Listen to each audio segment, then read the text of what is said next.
Rekaman pertempuran darat Res Humvee dari Angkatan Bersenjata Ukraina di bawah tembakan artileri ke arah Kherson.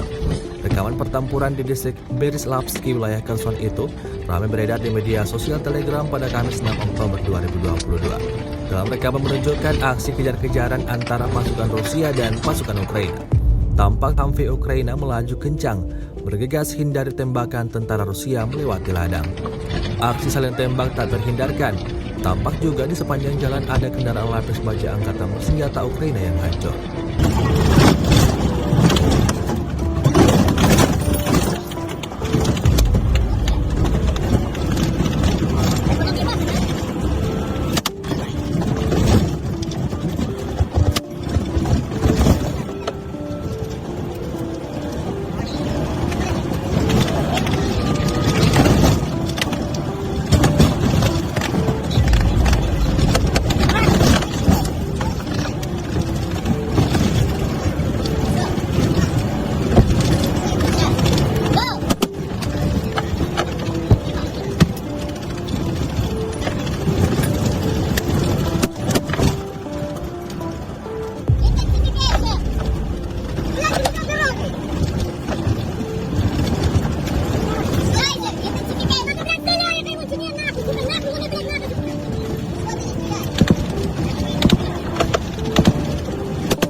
Rusia melaporkan secara total 313 pesawat Ukraina dan 157 helikopter, 2.151 kendaraan udara tak berawak, 379 sistem rudal anti pesawat dieliminir sejak awal operasi khusus. Sementara itu dari kubu Kiev, Kementerian Pertahanan Ukraina melaporkan 200 tentara Rusia dieliminir dalam sehari terakhir.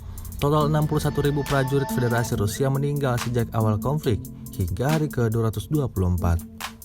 Terima kasih sudah nonton. Jangan lupa like, subscribe, dan share ya.